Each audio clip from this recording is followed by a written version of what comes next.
Good evening, class. This week's in media ethics at work, I decided to choose chapter 24. Are public officials always on the record?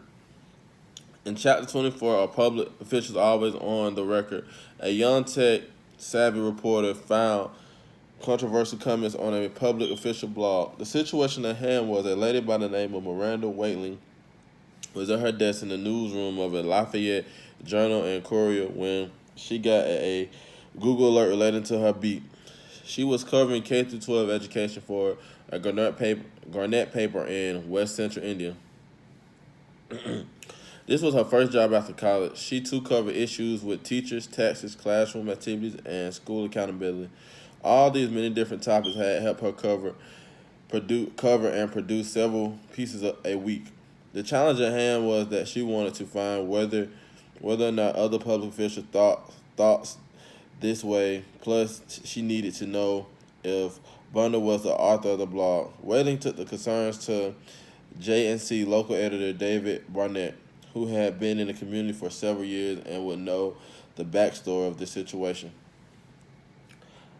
David had believed Barnett didn't write the blog for the media. Wakeling believed that the blog to be for the public, completely for the public. The blog was written by public officials and posted where many people found it and issues were affecting his district. She then thought the blog posts of the elected official were all a fair game. She appreciated her editor's efforts to consider her arguments and those of the city hall reporters who regularly covered the city council. Miranda did some more digging and search, and she found that blogger first posted that was written just after she got elected. She had just written her story using what she had considered a watered-down version of what Bonder had said online. Her story had made the front page of the Sunday paper. It introduced Bunder's blog in the third paragraph. The story discussed Bunder's questions, projections about last saving, as well as the rushing to study the proposal. Several people responded to Miranda's blog.